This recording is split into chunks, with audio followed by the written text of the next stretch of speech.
Hello नमस्कार दोस्तों, मैं मूलचंद प्रजापत आपका एक बार फिर से हमारे यूट्यूब चैनल मिशन उत्कर्ष पे हार्दिक स्वागत, हार्दिक अभिनंदन करता हूं। आप सभी को पता है अपने सब्जेक्ट चल रहे थे राजस्थान की कला एवं संस्कृति और दूसरा जो सब्जेक्ट चल रहा है ये चल रहा है राजस्थान का इतिहास। तो अपन अभी बात करेंगे भाई राजस्थान की जो कला एवं संस्कृति जो सब्जेक्ट है इसको लेकर बात करेंगे। और राजस्थान की कला और संस्कृति जो सब्जेक्ट चल रहा है इसमें अपन जो बात कर रहे हैं ये बात कर रहे हैं राजस्थान की लोक देवियों को लेकर। और राजस्थान की लोक देवियों का सामान्य परिचय अपने देख लिया था। लोक देवियों की श्रेणियां कौन कौन सी होती है, आराध्य देवी कौन सी होती है, कुल देवी कौन सी होती है। आपने ये भी देखा भाई खारी मामी किसको कहते हैं, मीठी मामी किसको कहते हैं, सती किसको कहते हैं, महासती किसको कहते हैं। और यहाँ तक कि अपन ने बात ये भी की भाई आसती किसको कहा जाता है। ये सभी चीजें अपन अब तक बात कर ली है। आज अपन बात करेंगे राजस्थान की लोक देवियों में अगली जो लोक देवी है उसके बारे में बात करेंगे। जैसे तनोट माता की बात करेंगे और फिर अगली लोक देवी की बात करेंगे जीर्ण माता की। अब तक अपन ने एक लोक देवी की कंप्लीट जानकारी पढ़ चुके हैं जिसका नाम था करणी माता। और करणी माता के बारे में अपन ने सामान्य जानकारी से लेके एंडिंग तक सारी जानकारियां जो थी वो अपन ने कलेक्ट कर ली है, पढ़ ली है। और अगर किसी ने नहीं देखा है तो पिछले वीडियो पर जाइएगा, आप हमारे प्लेलिस्ट में जाकर देखना, मिशन उत्कर्ष की प्लेलिस्ट में जाकर देख लेना। वहां पर राजस्थान के लोक देवताओं को लेकर सारी क्लासें हैं अब तक आ चुकी है और राजस्थान की लोक देवियों को लेकर एक क्लास कंप्लीट हो चुकी है। आज अपन जो बात कर रहे हैं वो बात करेंगे तनोट माता को लेकर। और तनोट माता की बात करेंगे राजस्थान की लोक देवियों में दूसरी लोक देवी के रूप में बात करेंगे। और तो तनोट माता की जब बात करते हैं तो इससे पहले एक छोटी सी हमारी एक रिक्वेस्ट की, प्लीज अगर आप हमारे यूट्यूब चैनल मिशन उत्कर्ष पर नए हैं तो प्लीज सबसे पहले आप हमारे यूट्यूब चैनल को सब्सक्राइब कर लीजिएगा।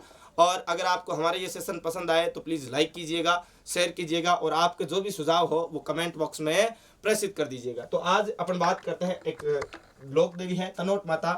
तनोट माता की जब बात करते हैं तो सबसे पहले बात करते हैं भाई ये कहाँ से संबंधित है, तो ये जैसलमेर से क्या है संबंधित है। अब तनोट माता की जब अपन बात करें तो एक सामान्य डायग्राम से बात करते हैं, एक चित्र बना लेते हैं और इस चित्र के माध्यम से इस लोक देवी की अपने बातें करते हैं भाई। हाँ, ये चित्र बना लिया अपन ने लोक देवी को लेकर। और इस लोक देवी की अब अपन बातें हैं, सारी बातें कंप्लीट रूप से बातें कर लेते हैं। हाँ, सबसे पहले तो ये लोक देवी है कौन सी, तो ये लोक देवी है तनोट माता। हाँ भाई, कौन सी लोक देवी है, तनोट माता है। और तनोट माता की बात करें तो लिख लो ये तनोट माता। हाँ भाई, तनोट माता। अब तनोट माता को लेकर अगली बात करें, हमें सबसे पहले तो अपन बात करेंगे ये जो लोक देवी है इसके सामान्य परिचय को लेकर बात करेंगे। तनोट माता की सामान्य जानकारी में अपन बात करते हैं भाई ये जो तनोट माता है इनको अपन बीएसएफ की लोक देवी यानी भारतीय सेना की कुल देवी के रूप में, आराध्य देवी के रूप में जाना जाता है। अब भारतीय सैनिकों की आराध्य देवी क्यों कहा जाता है, अभी आपने सुना होगा 1965 का पाकिस्तान वॉर की जब बात करते हैं तो इस वॉर में हुआ क्या था। पाकिस्तान का जब 1965 का वॉर चल रहा था उस समय कहा जाता है कि पाकिस्तान के 2 एयरक्राफ्ट जो एरोप्लेन होते हैं वो भारतीय जो सीमा है इसमें प्रवेश कर चुके थे। और इस सीमा में प्रवेश करके उन्होंने कहा जाता है भाई जहां बीएसएफ के पास जो कैंट लगे हुए थे, ये जो तनोट माता का मंदिर है जैसलमेर में, इसके आसपास क्या लगे हुए थे, कैंप लगे हुए थे सब। और इन कैंपों में भारतीय जो सैनिक थे वो लगभग 2 से 3 हजार संख्या में भारतीय सैनिक यहाँ पर मौजूद थे। पूरे दिन युद्ध लड़ रहे थे और रात्रिकालीन विश्राम कर रहे थे। इसी समय पाकिस्तान के 2 प्लेन यहाँ पर आते हैं और भारतीय जो सैनिक है जहाँ डेरा डाल रखा है तनोट माता के मंदिर के पास है इसके ऊपर बमबारी करते हैं। तो कहा जाता है भाई बमबारी इतनी भयंकर तरीके से होती है कि बहुत सारे बम यहाँ तनोट माता के मंदिर के आसपास आकर गिरते हैं। लेकिन देवी माँ का चमत्कार, देवी माँ का परचम जो था वो इतना भयंकर था कि एक भी बम वहां पर फटा नहीं। बम गिरे तो सही लेकिन एक भी बम फटा नहीं। और आज तक कहा जाता है कि ये जो बम गिरे थे उस समय उनको डिफ्यूज नहीं किया गया, डिस्कनेक्ट आज भी नहीं किया गया, यानी कि आज भी वहां पर जीवित बम लगे हुए। लेकिन देवी माँ का इतना भयंकर परचम है कि यहाँ पर एक भी बम नहीं फटा। इसलिए जो भारतीय जो सैनिक है उसी दिन से इनको तनोट माता को अपनी आराध्य देवी के रूप में जानने लगे साहब। अब बात करें भारतीय जो लोग बीएसएफ के जो जवान हैं वो इनको क्या मानते हैं भाई, अपनी आराध्य देवी मानते हैं। तो सबसे पहले बात करें ये जो मंदिर अपन ने बनाया इसका निर्माण किसने करवाया। हाँ, इस मंदिर का निर्माण की बात करें तो इस मंदिर का निर्माण हुआ था सन 888 ईस्वी में। कब हुआ था, सन 888 ईस्वी में। और सन 888 ईस्वी की बात करें तो ये निर्माण कार्य करवाने वाला व्यक्ति कौन था, तो इसका नाम था तनुराय भाटी। हाँ भाई, क्या नाम था, तनुराय भाटी। तनुराय भाटी ने सन 888 ईस्वी में इस मंदिर का क्या करवाया, निर्माण करवाया। इस देवी की बात करें भाई, इस देवी को बीएसएफ की या फिर कह सकते हो भारतीय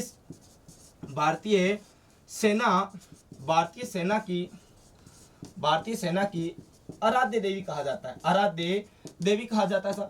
अब बात करें भारतीय सेना की आराध्य देवी तो कह दिया, कोई बात नहीं, लेकिन यहाँ पर जो पुजारी होता है वो कौन होता है। हाँ, पुजारी जो होता है यहाँ पर बीएसएफ का जवान होता है, बीएसएफ यानी बॉर्डर सिक्योरिटी फोर्स का जो है क्या होता है यहाँ पर जवान इस मंदिर में क्या होता है साहब, पुजारी होता है। यहाँ तक तो बात कर ली भाई, ये तो ठीक बात है, कोई बात नहीं। लेकिन इस देवी की और का क्या खास विशेषता है, तो इस देवी को कहा जाता है थार की वैष्णो देवी। हाँ भाई, क्या कहा जाता है, थार की वैष्णो देवी कहा जाता है।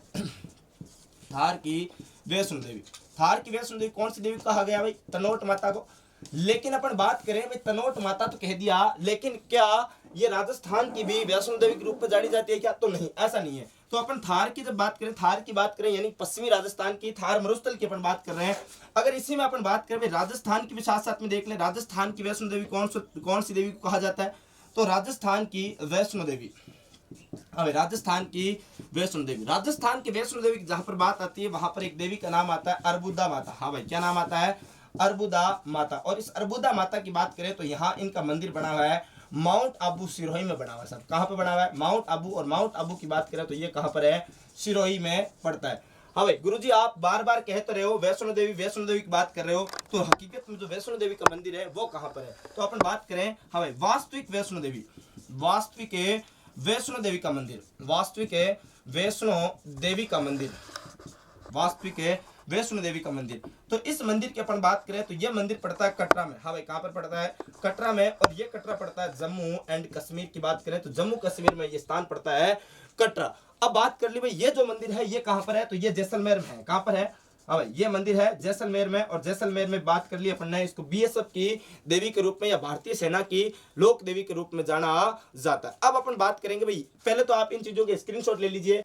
हाँ, तो स्क्रीनशॉट ले लिया होगा। अब अपन बात करते हैं अगली देवी के रूप में। अब तक अपन ने बात कर ली भाई तनोट माता की बात की। इस तनोट माता में आप एक चीज और लिख लेना, इस मंदिर के पास में एक म्यूजियम बना हुआ है। हाँ भाई, मंदिर के पास में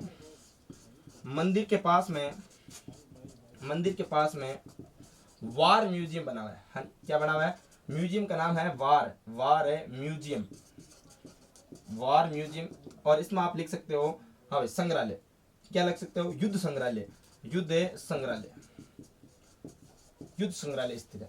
हाँ भाई, कहाँ पर है, मंदिर के पास में है वार म्यूजियम, या फिर आप इसी को कह सकते हो युद्ध संग्रहालय। यहाँ पर स्थित है, कौन सी जगह है, तनोट माता के जस्ट पास, मंदिर के जस्ट पास में स्थित है। और अपन बात करें भाई, इस देवी को रूमाली देवी के रूप में भी जाना जाता है। इस देवी को किस नाम से जाना जाता है, तो इस देवी को रूमाली देवी के उपनाम से भी जाना जाता है। सर रूमाली देवी क्यों कहा जाता है, तो रूमाली देवी क्यों कहा जाता है, क्योंकि जैसे अपन जाते हैं भाई किसी भी देवी के मंदिर में जब जाते हैं तो वहां आपने देखा होगा भाई मन्नत मांगने के लिए आप अपना धागा, हाथ में जो धागा बंधा रहता है वो धागा बांधते हो, कहीं आप मोड़ी बांधते हो, कहीं कुछ और राखी वगैरह बांधते हो, कहीं आप कुछ भी बांधते हो।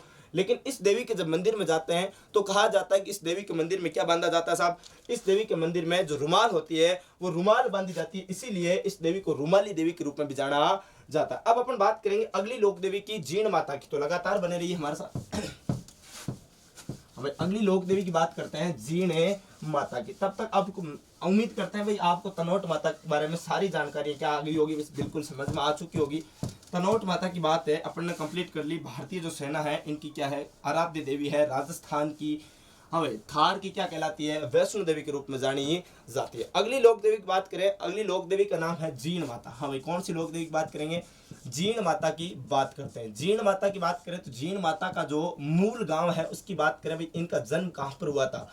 हाँ भाई, मूल गांव यानी इनका जन्म की बात करें, जन्म हुआ कहाँ था, जन्म की बात करते हैं। फिर अपन बात करेंगे पिताजी का नाम क्या था। फिर भाई ये जीण माता हाँ ये रेवासा सीकर में क्यों पूजी जाती है, इसका सारी जानकारियां जो है अपन एकदम लगातार बने रहिए, लगातार ले लेंगे। हमें मूल गांव की बात करें तो मूल गांव था धांधु गांव। हाँ भाई, कौन सा, धांगू गांव। धांगू गांव पड़ता है चूरू में। हाँ भाई, कहाँ पे पड़ता है, धांगू गांव पड़ता है चूरू में। और बात करें इनके पिताजी का नाम क्या था। हाँ भाई, पिताजी का नाम क्या था, तो पिताजी का नाम था धनराय। हाँ भाई, क्या नाम था, धनराय चौहान। क्या नाम था, धनराय चौहान इनके पिताजी का नाम था। यहां तक तो बात ठीक है सर, धांगू गांव से ही बिलोंग करती थी, चूरू में पड़ता है धांगू गांव, पिताजी का नाम धनराय था। तो इनके बचपन का नाम क्या था, हाँ भाई बचपन का नाम किसका बात कर रहे हैं, जीण माता के बचपन का नाम था जयवंता बाई। हाँ भाई, क्या नाम था, हाँ भाई जयवंती, आप कह सकते हो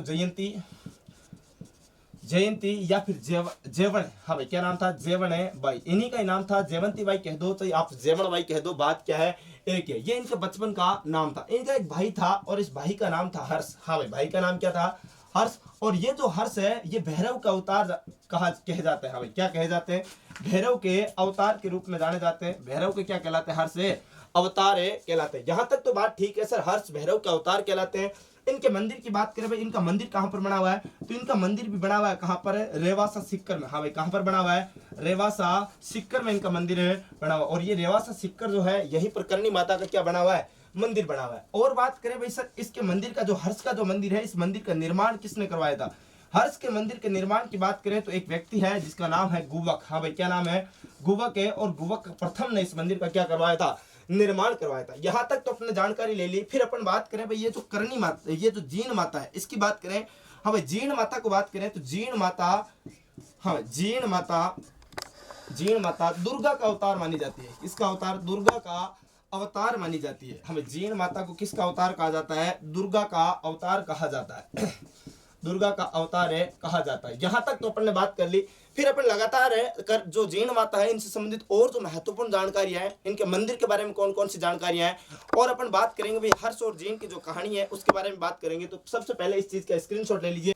हाँ, तो आपने ले लिया होगा स्क्रीनशॉट। आगे बात करते हैं जीण माता से संबंधित जो प्रमुख जो जानकारियां हैं, जीण माता के जो मंदिर को लेकर जो प्रमुख महत्वपूर्ण जो जानकारी है, इनके बारे में अपन चर्चा करेंगे। इससे पहले अपन एक चीज और देख लो, आप लिखना चाहो तो यहीं पे नोट कर सकते हो। करणी माता का जो मंदिर है, इसकी बात करें, बाकी मंदिर के बारे में पूरी चर्चा करेंगे डिटेल से। अब मंदिर की बात करें तो मंदिर पड़ता है अडावला की पहाड़ियों में। कहाँ पे पड़ता है, अडावला की पहाड़ियां पड़ती है। और ये जो पहाड़ियां पड़ती है अडावला की पहाड़ियां, ये पहाड़ियां पड़ती है रेवासा गांव में। कहां पर पड़ती है, रेवासा गांव में, जहां पर रेवासा नामक झील भी बनी हुई है। और रेवासा गांव पड़ता है सीकर में। हाँ, कहां पे पड़ता है, सीकर में। तो रेवासा सीकर में इनका क्या बना हुआ है, मंदिर है बना हुआ है। अब अपन बात करें भाई, आपने यहां तक अपने बात की हर्ष और जीण के बारे में बात की। हर्ष इनका भाई था और हर्ष की बहन जो थी वो उसका नाम था जीण माता। हाँ भाई, क्या नाम था, जीण माता। इन दोनों की एक कहानी के बारे में बात करें भाई, कहा जाता है कि जो जीण और हर्ष दोनों भाई बहन थे, एक दिन की बात है, पहले गांव में क्या है, पानी लाने के लिए दूर दूर जाना पड़ता था साहब। वैसे यहाँ पर है, यहाँ अपन बात कर रहे हैं कौन से गांव की, धांगू गांव की। धांगू गांव में जीण यानी हर्ष की बहन है और यहाँ एक जीण की पत्नी यानी कि ननद भौजाई दोनों गांव के कुएं से पानी लाने के लिए गई हुई थी। और दोनों के मध्य शर्त लग जाती है कि जीण कहती है कि आज पानी का घड़ा पहले तो मेरा उतारेगा हर्ष है, और जीण की जो भौजाई है वो कहती है कि आज हर्ष पानी का घड़ा पहले किसका उतारेगा, मेरा उतारेगा। और इन दोनों को लेकर इस बात पे क्या लग जाती है, शर्त लग जाती है साहब। शर्त तो लग गई, यहाँ तक तो बात ठीक थी। लेकिन जैसे ही दोनों घर पे आती है तो होता क्या है कि भाई जीण का घड़ा नहीं उतार कर, जीण की भौजाई का घड़ा पहले कौन उतार देता है, हर्ष उतार देता है। और इसी बात को लेकर नाराज हो जाती है जीण है अपने भाई हर्ष से। और इसी समय तुरंत जो शर्त के मुताबिक है गांव छोड़ना था, दोनों में से एक को घर छोड़ना था, और यही हुआ। और जीण ने क्या कर दिया, घर छोड़ दिया। और कहां पर चली गई, अडावला की पहाड़ियों में। ये जो अडावला की पहाड़ियां पड़ती है, अरावली की पहाड़ियों में पड़ती है, रेवासा गांव सिक्कर में, यहाँ पर चली जाती है जीण है। और यहाँ पर जाकर तपस्या में लीन हो जाती है। पीछे से हर्ष आता है साहब और अपनी बहन को बहुत मनाने की कोशिश करता है। कहता है जीण मुझे पता नहीं था इस शर्त का, और अगर पता होता तो मैं पहले घड़ा तेरा ही उतारता। जीण कहती है अगर पता ही होता और फिर मेरा घड़ा उतारता तो ये तो कोई शर्त वाली बात नहीं हुई, बिना पता के ही मेरा घड़ा उतारता तब तो तू मेरा भाई था। अदरवाइज इस दुनिया में सब कुछ क्या है, मोह माया है, और इस मोह माया से मुझे क्या रहना है, दूर रहना है। और मैं यहीं पर रहकर माँ दुर्गा की क्या करूंगी, उपासना करूंगी, माँ दुर्गा की पूजा करूंगी, यहीं पर रहूंगी। हर्ष ने कहा बहना मान जा, वापस घर चल जा। लेकिन जीण कहती है सॉरी भैया, अब मैं तो नहीं जाऊंगी। और हर्ष ने कहा अगर तुम नहीं चलोगी तो मैं भी यहाँ से नहीं जाऊंगा, और मैं भी यहीं पर क्या करूंगा, तपस्या करूंगा। और इसीलिए कहा जाता है कि हर्ष ने भी यहीं पर भैरव जी की तपस्या की। और यहीं पर इनका रेवासा गांव में, यहीं पर अडावला की पहाड़ियों में हर्ष का भी क्या बना दिया गया है, मंदिर है बना दिया गया। अब अपन अगली बात करते हुए जीण माता के मंदिर को लेकर जो प्रमुख जानकारी है इसके बारे में बात करें, या फिर जीण माता की और जो महत्वपूर्ण जानकारियां हैं इनके बारे में अपन क्या कर लेते हैं, बात कर लेते हैं। तो एक डायग्राम के माध्यम से मंदिर का अपन चित्र बनाएंगे और उसके माध्यम से कुछ महत्वपूर्ण जानकारी लेंगे, और जो अन्य महत्वपूर्ण जो तथ्य बचेंगे उनको भी अपन क्या कर लेंगे, नोट डाउन कर लेंगे। तो पहले अपन बात करेंगे जीण माता के मंदिर को लेकर बात करेंगे। ये लो अपन इस प्रकार से कुछ मंदिर बना देते हैं। ये मंदिर है जीण माता का। हाँ भाई, कौन सी माता का मंदिर है, जीण माता का मंदिर अपन बना रहे हैं, और इस जीण माता के मंदिर की अपन चर्चा करेंगे। ये लो इस प्रकार से क्या है, जीण माता का मंदिर है। हाँ भाई, कौन सी माता का मंदिर है, जीण माता का मंदिर है, जीण माता का मंदिर है। और ये लो जीण माता को भी अपन यहाँ बिठा देते हैं। ये लो जीण माता, और ये जीण माता अपनी यहाँ पर विराजमान है सब। और ये मंदिर है कहाँ पर, तो अपन बात करते हैं, ये मंदिर है अडावला की पहाड़ियों में। यहाँ पर कहाँ पर है, अडावला की पहाड़ियों में, अडावला की पहाड़ियाँ। हाँ, अडावला की पहाड़ियों की बात करें तो ये अडावला की पहाड़ियाँ जो पड़ती है ये रेवासा गांव में पड़ती है। कहाँ पर पड़ती है? रेवासा में। और रेवासा की बात करें तो ये कहाँ पर पड़ता है? सिक्कर में पड़ता है साहब। कहाँ पे पड़ता है? सिक्कर में पड़ता है। ये लो रेवासा सिक्कर की बात कर ली। यहाँ तक तो बात ठीक थी। अब अपन बात कर ले भाई इस देवी माँ के मंदिर का निर्माण किसने करवाया था। सबसे महत्वपूर्ण क्वेश्चन जो बनता है वो यहीं से बनता है कि भाई इस मंदिर का निर्माण है किसने करवाया था। तो आपको पता होगा सांबर के जो चौहान थे उनमें एक राजा हुआ सांबर का पृथ्वीराज प्रथम। हाँ भाई क्या कौन हुआ था? पृथ्वीराज फर्स्ट। पृथ्वीराज फर्स्ट के काल में, हाँ पृथ्वीराज के फर्स्ट के काल की बात करें, इस समय की बात करें तो पृथ्वीराज ने इस मंदिर का निर्माण करवाया था क्या? तो नहीं करवाया। मंदिर का निर्माण किसने करवाया? पृथ्वीराज के काल में करवाया था राजा हट्टड़ ने। हाँ भाई किसने करवाया? हट्टड़ ने करवाया। हट्टड़ या फिर आप कह सकते हो इसी का नाम मिलता है मोहिल चौहान।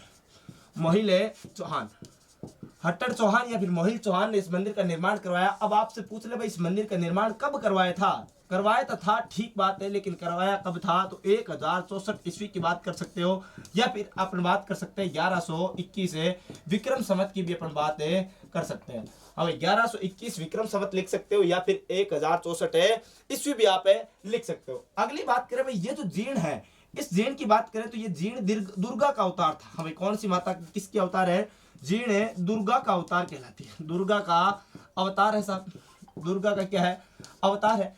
अगले अपन कुछ महत्वपूर्ण एक दो और जानकारियों की बात कर ले तो इस देवी को, जीर्ण माता को कौन सी देवी कहा जाता है? मधुमक्खियों की देवी कहा जाता है। मधुमक्खियों की, हाँ भाई मधुमक्खियों की बात करते हैं। मधुमक्खियों की देवी, मधुमक्खियों की देवी। अब मधुमक्खियों की देवी क्यों कहा जाता है? कहा जाता है कि एक बार एक अभियान चलाया किसने? औरंगजेब ने। और इस औरंगजेब के अभियान में था कि आज जितने भी हिंदू मंदिर हैं इन सभी मंदिरों को क्या करवा दो? तुड़वा दो। और इसी मंदिरों को तुड़वाने की श्रेणी में जब नंबर आया जीर्ण माता के मंदिर को तुड़वाने को लेकर तो कहा जाता है कि जीर्ण माता के मंदिर में जैसे ही औरंगजेब की सेना पहुंचती है और जीर्ण माता के मंदिर को तोड़ने की जब कोशिश की जाती है तो कहा जाता है जीर्ण माता के मंदिर में जितनी भी मधुमक्खियां थी वो मधुमक्खियां बाहर निकलती है और जीर्ण माता की जो औरंगजेब की जो सेना है इस सेना के पीछे हो जाती है और सेना के प्रत्येक सैनिक को बार बार डंक मार रही हो। डंक मारते मारते यहाँ तक भगाया उस सेना को कि जब तक वो दिल्ली नहीं पहुंचा। यानी कि दिल्ली तक मधुमक्खियों ने औरंगजेब की सेना का क्या किया? पीछा किया और दिल्ली में जाकर एक दो डंक किसको मार दिए? औरंगजेब को भी मार दिए। जब औरंगजेब को भी एक दो डंक मार दिए तो औरंगजेब ने कहा सॉरी जीर्ण माता सॉरी, और जीर्ण माता से औरंगजेब ने क्या मांग ली? माफी मांग ली साहब। जब माफी मांग ली गई जीर्ण माता से और कहा कि मैं तुम्हारे मंदिर में क्या चढ़वा दूंगा? एक सोने का छत्र चढ़वा दूंगा और आज के बाद मुगल दरबार से आपके यहाँ पर मंदिर में 1.25 मन प्रसादी 1.25 मन तेल आपके यहाँ पर पहुंचा दिया जाएगा। जीर्ण माता सॉरी मुझे क्या कर दीजिए? माफ कर दीजिए। इसलिए कहा जाता है कि जीर्ण माता का मंदिर में मुगल दरबार से परमानेंट यानी कह सकते हो केंद्र सरकार से क्या आता था? 100 मन चढ़ावा आता था, 100 मन तेल आता था। अब 100 मन की मतलब होता है 50 किलो। 100 मन का मतलब क्या होता है? 50 किलो। एक मन में 40 किलो होते हैं। हमें बात कर सकते हैं यहीं पर औरंगजेब ने कौन सी जेब की बात कर रहे हैं? औरंगजेब की बात कर रहे हैं। औरंगजेब ने देवी के मंदिर में सोने का छत्र चढ़ाया। सोने का छत्र चढ़ाया। अगली बात लिख सकते हैं मुगल दरबार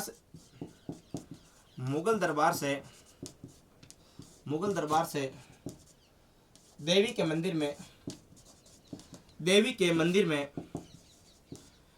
मंदिर में प्रतिवर्ष 1.25 मन के कोष्टक में लिख सकते हो 50 केजी तेल आता था। हाँ भाई क्या आता? तेल आता था। यहाँ तक तो बात हो गई। अगली बात करें ये जो मंदिर है इस मंदिर की बात करें तो इस मंदिर को कहा जाता है काजल शिखर। हाँ भाई इस मंदिर को क्या कहा जाता है? काजल शिखर कहा जाता है। काजल शिखर कहा जाता है या फिर आप ऐसे कह सकते हो इस मंदिर की जगह आप ज्यादा बेटर रहेगा कि जो अडावला की जो पहाड़ियां हैं सिक्कर रेवासा में, इन अडावला की पहाड़ियों का जो शिखर है काजल शिखर, इस शिखर पर मां कर जीर्ण माता का क्या बना हुआ है? मंदिर बना हुआ है। और काजल शिखर पर मंदिर होने की वजह से ही अपन कह सकते हैं जीर्ण माता के मंदिर को किस नाम से जानते हैं? अपन काजल शिखर के नाम से जानते हैं। इस मंदिर के पास में ही बात करें पास में क्या बना हुआ है? तो पास में ही एक बना हुआ है तालाब, और इस तालाब का नाम है जोगी तालाब। हमारे पास में क्या बना हुआ है? जोगी तालाब बना हुआ है। क्या बना हुआ है? जोगी तालाब बना हुआ है। और इस जोगी तालाब की बात करें तो जोगी महल तो राजस्थान में है, रणथंभौर सवाई माधोपुर में स्थित है। तो जोगी तालाब कहाँ पर स्थित है? तो रेवासा सीकर में स्थित है। इस जोगी तालाब की बात करें तो इस जोगी तालाब में कभी पांडव आए होंगे, जहां जहां पांडव गए वहां पांडवों के याद में कुछ जोगी तालाब, कहीं जोगी महल, कहीं कुछ और, कहीं कुछ और, इस प्रकार से बनवाए गए। तो अपन कह सकते हैं यहाँ पर भी क्या है, कुछ पांडवों का निशानी है क्या? तो यहाँ पर पांडवों की आदमकद प्रतिमा लगी हुई है। कैसी? आदमकद प्रतिमा लगी हुई है। आदमकद प्रतिमा लगी हुई है। आदमकद प्रतिमा का मतलब ये होता है कि मनुष्य के आकार से भी क्या होती है, मनुष्य की साइज से भी बड़ी जो प्रतिमा होती है उसको अपन किस नाम से जानते हैं? उसको अपन जानते हैं आदमकद प्रतिमा के नाम से जानते हैं। तो यहां तक अपन ने बात कर ली भाई, माँ जीण माता की बात कर रहे हैं, और जीण माता में जो प्रमुख जानकारी थी इनके बारे में बात कर ली। अब अगली जो चीजें अपन बात करेंगे भाई, चौहानों की क्या है? चौहानों की कुल देवी है। तो अपन बात करेंगे मीणाओं की क्या? आराध्य देवी है। सबसे लंबा जो लोकगीत है वो देवियों में इन्हीं का ही है। अपन बात करेंगे अगली कुछ और महत्वपूर्ण जो जीण माता से संबंधित जानकारी है उसकी। तब तक आप इस चीज का क्या ले लीजिए, एक बार है स्क्रीनशॉट ले लीजिए। हाँ, तो ले लिया होगा स्क्रीनशॉट। आगे बात करते हैं जीण माता से संबंधित और जो महत्वपूर्ण जानकारी है इनके बारे में अपन क्या कर लेते हैं, चर्चा कर लेते हैं। जीण माता से संबंधित अपन ने कंप्लीट लगभग अपन ने भाई, जहां तक एग्जामों में जो कंपटीशन के जो एग्जाम होते हैं वहां से जो जीण माता से संबंधित जो क्वेश्चन आते हैं वो क्वेश्चन जो अपन ने पढ़ा है इससे बाहर कहीं नहीं जाएगा, कहीं पर भी नहीं जाएगा, क्योंकि अपने कंपटीशन के सभी एग्जामों को मद्देनजर रखते हुए सारे क्वेश्चन अच्छे से तैयार करवा रहे हैं और सारे एक एक फैक्ट आपके सामने प्रस्तुत किए जा रहे हैं। तो कुछ जो चीजें और है जो करणी माता से, जीण माता से संबंधित है, इनके बारे में अपन क्या कर लेते हैं, चर्चा कर लेते हैं। तो सबसे जो महत्वपूर्ण बात है ये बात करते हैं इनका लोकगीत की बात करते हैं। हाँ भाई, लोकगीत की बात करें या फिर करणी माता जो जीण माता है इसके गीत की बात करें तो अपन कह सकते हैं लोक देवियों में सबसे लंबा लोकगीत। हाँ भाई, लोक देवियों में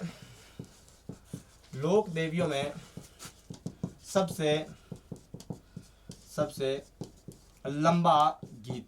हाँ, सबसे लंबा गीत है लोक देवियों में। और लोक देवताओं में पूछ ले भाई, लोक देवताओं में सबसे लंबा कौन सा लोक देवता का गीत है? तो वो रामदेव जी का लोकगीत पड़ता है। भाई अगर बात करें भाई ये जो लोकगीत है ये गाते कौन है? तो ये गाते हैं कनपट्टे साधु। हाँ भाई, कौन होते हैं? कनपट्टे साधु जो होते हैं वो क्या करते हैं, इन देवी माँ के गीतों को क्या करते हैं, स्मरण करते हैं या फिर गुणगान करते हैं। अगले अपन कह सकते हैं एक और तो महत्वपूर्ण बात कर सकते हैं। हाँ भाई, यहाँ पर पहले क्या चढ़ती देवी माँ के 2.5 प्याले शराब चढ़ती थी। वर्तमान में 2.5 प्याले शराब का भोग प्रतिबंधित है। अब राजस्थान की सरकार ने 2008 से सन 2008 से क्या कर दिया, जो 2.5 प्याले जो शराब चढ़ती थी जीण माता के उसके ऊपर क्या कर दिया गया, प्रतिबंध लगा दिया गया है। और यहाँ पर जो बकरे की बलि दी जाती थी उसके ऊपर भी प्रतिबंध लगा दिया गया है और कहा गया है हमें बकरे के कान चढ़ाए जाते हैं, बकरे के कान चढ़ाए जाते हैं। और ये जो रस्म है ये कैसी रस्म है? प्रतीकात्मक रस्म है। प्रतीकात्मक है रस्म है। मतलब क्या हुआ, पहले यहाँ पर बकरे की बलि दी जाती थी, लेकिन वर्तमान में सन 2008 से राजस्थान की सरकार ने क्या कर दिया, यहाँ पर 2.5 प्याले जो शराब जो चढ़ती थी उसके ऊपर बैन लगा दिया गया है। और बकरे का जो भोग लगता था, बकरे की जो बलि दी जाती थी उसके ऊपर क्या लगा दी गई, रोक लगा दी गई है। इसलिए यहाँ पर प्रतीक के रूप में बकरे की बलि के रूप में क्या किया जाता है, बकरे के जो कान होते हैं उनको काट के चढ़ाया जाता है। यहाँ तक तो बात ठीक थी। अगली बात करें हमें चौहानों की क्या कहलाती है देवी, चौहानों की कुल देवी कहलाती है। हमें क्या कहलाती है, चौहानों की कुल देवी कहलाती है। चौहानों की क्या कहलाती है, कुल देवी कहलाती है। वहीं जो मीणा जनजाति है इसकी बात करें, हमें मीणा जनजाति की आराध्य देवी के रूप में भी जानी जाती है। हमें मीणा जनजाति क्या कहलाती है, आराध्य देवी कहलाती है। बकरे के कान प्रतीक के रूप में चढ़ाए जाते हैं। वहीं 2.5 प्याले शराब है इनके चढ़ाई जाती है। तो और कुछ महत्वपूर्ण चीजों की बात करें, हाँ भाई वर्तमान में ही अभी थोड़े दिन पहले की बात करें 2003 में एक फिल्म आई थी। हमें 2003 में जय जीण नाम से जीण माता पर फिल्म बनी। क्या बनी, फिल्म बनी। हाँ भाई, राजस्थान की लोक देवियों में प्रथम ऐसी लोक देवी जिसके ऊपर क्या बनी है, एक फिल्म बनी है। और इस फिल्म का नाम क्या है, जय जीण है फिल्म का नाम है। और ये फिल्म है सबसे पहले राजस्थान की लोक देवी में कौन सी देवी पर बनी, तो जीण माता के ऊपर बनी। तो ये तो महत्वपूर्ण जो जानकारी थी ये जीण माता से संबंधित थी। अब अपनी अगली जो लोक देवी है वो अपन बात करेंगे अपन आई माता के बारे में बात करेंगे। तब तक आप इस चीज का क्या ले लीजिए, पहले स्क्रीनशॉट ले लीजिए। और हाँ, तो ले लिया होगा स्क्रीनशॉट। आगे अपन बात करते हैं अगली जो लोक देवी है उसके बारे में बात करेंगे, आई माता के बारे में। अपन ने जीण माता की कंप्लीट बात कर ली। एक चीज आप और नोट कर लेना इसमें, भाई मेले की बात करते हैं। जो मेला लगता है जीण माता का, इस मेले की बात करें तो नवरात्रा में लगता है। कब लगता है? नवरात्रा में। और नवरात्रा की बात करें तो नवरात्रा वर्ष में कितनी बार आते हैं? 2 बार। 2 बार आते हैं। मेला भी कितनी बार लगेगा? 2 बार लगेगा। जीण माता का मेला वर्ष में कितनी बार लगता है? 2 बार। वो भी कब लगता है? नवरात्रा के समय लगता है। अगली लोक देवी के बारे में चर्चा करेंगे। जो लोक देवी है उनका नाम है आई माता। आई माता की बात करें तो आई माता का जो संबंध है वो बिलाड़ा गांव जोधपुर से पड़ता है। अब क्या बिलाड़ा गांव जोधपुर में इस देवी का जन्म हुआ था क्या? तो ऐसा नहीं है। तो ऐसा नहीं है तो फिर सर क्या है हकीकत, कौन है ये आई माता? इनके बारे में अपन क्या कर लेते हैं, चर्चा कर लेते हैं। तो आई माता के बारे में संपूर्ण जानकारी लगातार बने रही है, मिलती रहेगी। हाँ भाई, कौन सी माता की बात कर रहे हैं? आई माता। आई माता की बात करें तो आई माता का जो मूल निवास है इसकी बात करें तो मूल निवास कौन सा स्थल है? और मूल निवास की बात करें तो मूल निवास पड़ता है इनका मालवा। भाई कौन सा पड़ता है? मालवा। और मालवा की बात करें तो मालवा कहाँ पर पड़ता है? मालवा पड़ता है मध्य प्रदेश में। और बात करें भाई जो आई माता है, आई माता की बात करें तो आई माता ने एक पंथ चलाया, कौन सा? 11 डोरिया पंथ है। अपन बात करें, पहले अपन सामान्य जानकारी की बात करें तो पिता की बात कर लेते हैं। सबसे पहले इनके पिताजी का नाम क्या था? पिता का नाम था भिक्खा डाबी। हाँ, क्या नाम था? भिक्खा डाबी। भिक्खा डाबी। और बात करें भाई आई माता जो है, आई माता के बचपन के नाम की बात करें, बचपन का नाम क्या था आई माता का? इसके बारे में जानकारी ले तो बचपन का नाम था जीजी बाई। हाँ भाई, क्या नाम था? जीजी बाई। इनके बचपन का नाम था जीजी बाई। और बात करें भाई आई माता जो है, इनके गुरु जी का नाम क्या था? इनके गुरु का नाम है क्या था? गुरु थे इनके रामदेव जी। हाँ भाई, कौन थे? राजस्थान के लोक देवता रामदेव जी इस आई माता के क्या थे? गुरु थे। आपने जब रामदेव जी को पढ़ा था तब भी मैंने बताया था रामदेव जी की शिष्य का नाम था आई माता और इसी ने चलाया था 11 डोरिया पंथ या फिर आई पंथ। हाँ भाई, कहीं कहीं पर इस रामदेव जी की जगह एक गुरु का नाम और भी मिलता है और ये गुरु का नाम मिलता है रेदास जी। भाई क्या नाम मिलता है? रेदास जी मिलता है। अब अपन बात करेंगे ये जो आई माता है इसके मंदिर की बात करेंगे। और मंदिर की जब बात करेंगे तो सारी जानकारी अपन डायग्राम के माध्यम से समझेंगे। तो सबसे पहले आप इस चीज का क्या ले लीजिए, एक बार है स्क्रीनशॉट ले लीजिए। लिया होगा स्क्रीनशॉट। आगे बात करें आई माता के बारे में, कुछ और जो महत्वपूर्ण जानकारियां इनके बारे में बात कर लें। अब एक चीज आप यहीं पर नोट कर लो कि भाई ये जो आई माता ये जोधपुर क्यों आई? हाँ भाई, अपन ने बात की इनका जो प्रमुख मंदिर है, ये प्रमुख मंदिर पड़ता है कहाँ पर पड़ता है? बिलाड़ा जोधपुर में पड़ता है। हाँ भाई, मंदिर की बात करें तो इनका जो प्रमुख मंदिर है वो पड़ता है बिलाड़ा गांव में। हाँ भाई, कहाँ पे पड़ता है? बिलाड़ा गांव। और बिलाड़ा गांव की बात करें तो बिलाड़ा गांव पड़ता है कहाँ पर है? जोधपुर में। अब ये जोधपुर क्यों आई? जोधपुर में इस देवी का मंदिर क्यों है? भाई है तो कहाँ की? मालवा की। और मालवा कहाँ पर पड़ता है? तो मालवा पड़ता है मध्य प्रदेश में। हाँ भाई, ये जो देवी है ये मध्य प्रदेश से या बिलाड़ा जोधपुर में कैसा है? तो यहाँ की बात करें भाई, मांडू का एक सुल्तान था। हाँ भाई, मांडू सुल्तान के विवाह के डर से जोधपुर आ गई। कहाँ आ गई? जोधपुर आ गई। हाँ, जोधपुर क्यों आई? मांडू का जो सुल्तान था, इस सुल्तान ये आई माता से क्या करना चाहता? विवाह करना चाहता। लेकिन आई माता वैवाहिक जीवन है नहीं जीना चाहती थी। जब वैवाहिक जीवन नहीं जीना चाहती तो ये भागकर आ गई। कहां पर है? यहाँ पर बिलाड़ा जोधपुर में। और जोधपुर में जब आई तो ये जोधपुर में आते ही किसके संपर्क में आ गई? रामदेव जी के। और रामदेव जी से कहा जाता है शिक्षा दीक्षा लेकर यहीं पर है बिलाड़ा जोधपुर में अपना क्या बना लिया? 11 डोरिया पंथ चलाया। तो इसके बारे में अपन बात करेंगे भाई आई माता का जो मंदिर है इसका, और इसने और कौन कौन से महत्वपूर्ण कार्य किए इनके बारे में चर्चा कर लेते हैं भाई।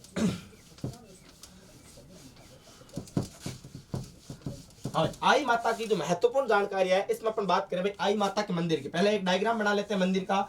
ये देख लो, ये मंदिर है कुछ इस प्रकार से आई माता का। ये मंदिर है आई माता का। और ये मंदिर के ऊपर क्या लगा दी अपन ने? ध्वजा लगा दी। अब अपन बात करें भाई यहाँ पर कौन सी देवी की बात कर रहे हैं? ये देवी है कौन सी? आई माता। ये लो आई माता। और आई माता की बात करें तो इनका मंदिर कहाँ पर है? हाँ भाई, मंदिर की बात करें आई माता तो आई माता का मंदिर पड़ता है बिलाड़ा गांव में। कहाँ पे पड़ता है? बिलाड़ा में। और बिलाड़ा की बात करें, बिलाड़ा कहाँ पर है? तो बिलाड़ा है जोधपुर में। कौन से पुर में है? तो जोधपुर में। अब अपन बात करें भाई ये जो महत्वपूर्ण जानकारियों में भाई ये जो आई माता है सिरवी जाति की कुल देवी है। हाँ भाई, कौन सी जाति की? सिरवी जाति की कुल देवी। हाँ, सिरवी जाति क्या है? कुल देवी। मुख्य रूप से सिरवी जो जाति है ये कहां पर निवास करती है?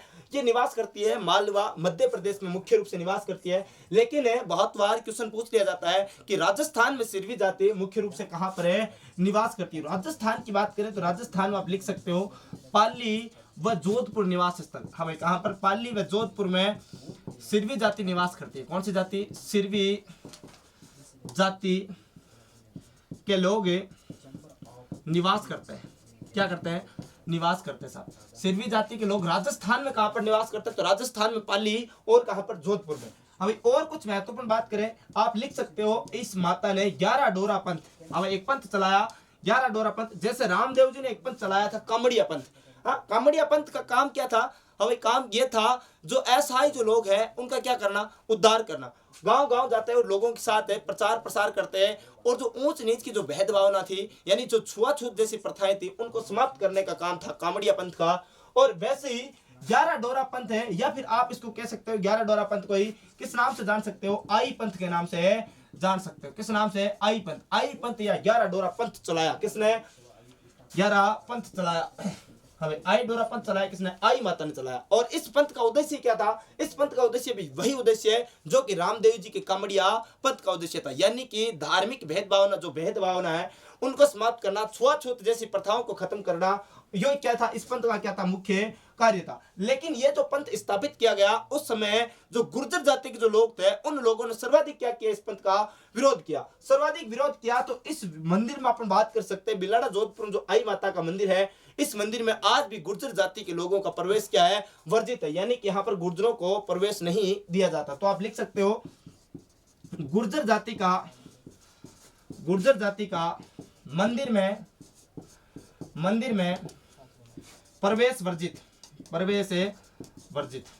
हमें गुर्जर जाति के लोगों को मंदिर में प्रवेश नहीं दिया जाता, क्योंकि इन लोगों ने सबसे पहले गुर्जर जाति के लोगों ने 11 डोरा पंथ या फिर आई पंथ का क्या किया था? बहिष्कार किया था। इसलिए अब अपन बात कर सकते हैं, ये जो देवी माँ का मंदिर है आई माता का, इस मंदिर को किस नाम से जाना जाता है? तो देवी माँ के मंदिर को किस नाम से जाना जाता है? दरगाह के नाम से जाना जाता है। क्योंकि आपने देखा होगा राजस्थान के लोक देवता रामदेव जी, जिनको हिंदू मुस्लिम या फिर सांप्रदायिक सद्भावना के लोक देवता के रूप में जाना जाता है, और उन्हीं की शिष्य रही है कौन? आई माता। इसलिए आई माता के मंदिर को हिंदू और मुसलमान दोनों ही मानते हैं। मुसलमान जो लोग आते हैं वो इसको दरगाह के रूप में भी जानते हैं। इसलिए आई माता के मंदिर को किस नाम से जानते हैं? दरगाह कहा जाता है। वही अपन बात कह सकते हैं भाई, थान जो होता है, यानी आई माता का जो छोटा मंदिर है, इसको किस नाम से जानते हैं? तो छोटे मंदिर को अपन बडेर के नाम से जानते हैं। किस नाम से? बडेर के नाम से। और ये जो बडेर होता है, ये हमेशा कौन से वृक्ष के नीचे होता है? नीम वृक्ष के नीचे स्थित होता है। नीम वृक्ष के नीचे स्थित है। हाँ भाई, हमेशा नीम वृक्ष के नीचे स्थित होता है। कौन सा? जो आई माता का जो छोटा मंदिर होता है, जिसको अपन किस नाम से जानते हैं? बडेर के नाम से जानते हैं। इसलिए अपन कह सकते हैं। हाँ भाई, अपन बात करें यहाँ पर जो पुजारी होता है इस मंदिर में, क्या पुजारी की बात करें, आई माता का जो पुजारी होता है वो क्या कहलाता है? ये दीवान कहलाता है। हाँ भाई, क्या कहलाता है? दीवान कहलाता है। और आप लिख सकते हो प्रथम जो दीवान था आई माता के मंदिर में, प्रथम दीवान कौन था? तो प्रथम दीवान था माधो सिंह। हाँ भाई, कौन था? माधो सिंह। हाँ, प्रथम क्या था? यहाँ का दीवान था। अब अपन बात कर सकते हैं, यहाँ पर ये जो देवी माँ का मंदिर है, यहाँ पर क्या होता है? एक दीपक जलता रहता है, हमेशा एक दीपक जलता रहता है। और ये जो दीपक जलता है ये परमानेंटली जलता रहता है, इसलिए इसको अखंड ज्योति के नाम से जाना जाता है। और कहा जाता है ये जो अखंड ज्योति होती है, इस अखंड ज्योति से केसर टपकता है। हाँ, और ये जो केसर टपकता है, इस केसर को अगर व्यक्ति अपनी आंखों पे अगर कोई रोग हो रखा है आंखों में, और इस रोग से अगर निवारण चाहता है, तो इस केसर को अपनी आंखों से लगाने से क्या हो जाता है? आंखों के रोग का क्या हो जाता है? निवारण हो जाता है। इसलिए अपन कह सकते हैं, यानी कि आप लिख सकते हो यहीं पे भाई, यहाँ पर एक दीपक जल रहा है कुछ इस प्रकार, ये मान लो ये दीपक है, और उसको क्या कहते हैं भाई? अखंड ज्योति कहा जाता है। हाँ भाई, दीपक है, आप लिख सकते हो अखंड है, ज्योत जलती रहती है, जिसमें केसर टपकता है। हमें क्या टपकता है? केसर टपकता है। आप एक बात ये भी लिख सकते हो भाई, आई रोग यानी आंख रोग विशेषज्ञ लोक देवी। कौन सी? आंख रोग विशेषज्ञ लोक देवी। हाँ भाई, प्रत्येक लोक देवी या प्रत्येक लोक देवता किसी न किसी रोग में क्या है? महारत हासिल है। आई माता आई रोग विशेषज्ञ है। और इसीलिए अपन बात कर सकते हैं भाई, आई माता के मंदिर में सबसे जो महत्वपूर्ण बात है वो ये है कि यहाँ पर अखंड ज्योत जलती रहती है। और अखंड ज्योत जो जलती रहती है, इसमें क्या होता है? केसर टपकता है। और क्या कह सकते हैं, गुर्जर जाति के जो लोग हैं, गुर्जर जाति का मंदिर में क्या प्रवेश है? वर्जित है। जैसे भूरिया बाबा का मंदिर में पुलिस जो होती है, पुलिस वो क्या होती है, वर्दी पहनकर भूरिया बाबा के मंदिर के अंदर नहीं जा सकती। वैसे यहाँ पर गुर्जर जाति के लोगों को प्रवेश क्या है, वर्जित है। तो ऐसी थी अपनी लोक देवी कौन सी, हाँ भाई कौन सी लोक देवी है, आई माता। एक चीज और आप नोट कर लेना, आई माता के बारे में कंप्लीट जानकारी हो जाएगी। आप लिख सकते हो मेला, हाँ भाई मेला कब लगता है, तो मेला आप लिख सकते हो प्रतिवर्ष नहीं प्रति माह लिखना। हाँ भाई क्या लिखना, प्रति माह। और प्रति माह भी कब लगता है, शुक्ल द्वितीय के दिन। हाँ भाई कब लगता है, शुक्ल द्वितीय को, यानी कि प्रति महीने है। यहाँ पर जो शुक्ल जो पक्ष होता है, शुक्ल पक्ष की जो द्वितीय होती है, इस समय यहाँ पर प्रति माह यानी प्रत्येक महीने में यहाँ पर क्या लगता है, मेला लगता है। लेकिन जो मुख्य मेला है उसकी बात करें, मुख्य मेला कब लगता है, तो मुख्य मेला लगता है माघ शुक्ल द्वितीय को। कब लगता है, माघ का महीना जो होता है इसकी शुक्ल द्वितीय के दिन यहाँ पर क्या लगता है, मुख्य मेला लगता है। और बाकी यहाँ पर मेला प्रति माह लगता है, और प्रति माह भी यानी कि शुक्ल पक्ष की जो द्वितीय होती है इस दिन मेला लगता है। और ऐसी लोक देवी थी अपनी कौन सी, आई माता। तो आज के लिए अपनी 3 लोक देवी हो चुकी है, तनोट माता, जीण माता और कौन सी, आई माता। अब अपन बाकी लोक देवियों की चर्चा भी अपन करेंगे, जो एग्जाम को मद्देनजर रखते हुए, जितने भी एग्जाम से राजस्थान से संबंधित है, इन सभी एग्जाम्स को ध्यान में रखते हुए अपन लगभग 50-60 लोक देवियों का क्या करेंगे, अध्ययन करेंगे। उनमें जो पहले में जो महत्वपूर्ण लोक देवियां हैं, इनकी अपन क्या कर लेते हैं, चर्चा कर लेते हैं। और फिर अपन छोटी छोटी जितनी भी लोक देवी इनकी क्या करेंगे, चर्चा करेंगे। तो अगर आप भाई, सबसे पहले तो मैं एक छोटी सी रिक्वेस्ट आपसे करना चाहूंगा कि अगर आपको हमारा ये सेशन अगर पसंद आ रहा है तो प्लीज लाइक कीजिए, जिससे अपना जो हमारा जो हौसला है वो क्या होता है, बुलंद होता है। जितने ज्यादा आप लाइक करोगे उतना ही हमारा हौसला क्या होगा, बुलंद होगा। तो सबसे पहले प्लीज आप हमारे यूट्यूब चैनल को क्या कर लीजिए, सब्सक्राइब कर लीजिएगा। हमारे यूट्यूब चैनल मिशन उत्कर्ष है, इसको सबसे पहले सब्सक्राइब कीजिए। बगल में बेल आइकन का घंटा है, उसको भी प्रेस कर लीजिएगा। और अगर आपको हमारा ये सेशन पसंद आ रहा है तो प्लीज लाइक करना नहीं भूले, लाइक कीजिएगा जरूर, ज्यादा से ज्यादा संख्या में लाइक कीजिए, जिससे आप जो हमारा हौसला है वो हमेशा क्या रहे, बुलंद रहे। और आपके जो भी सुझाव जो होते हैं उन सुझावों को क्या कर दीजिए, कमेंट बॉक्स में प्रेषित कर दीजिएगा। और आज के लिए अपन इतनी बात करेंगे, तो नमस्कार।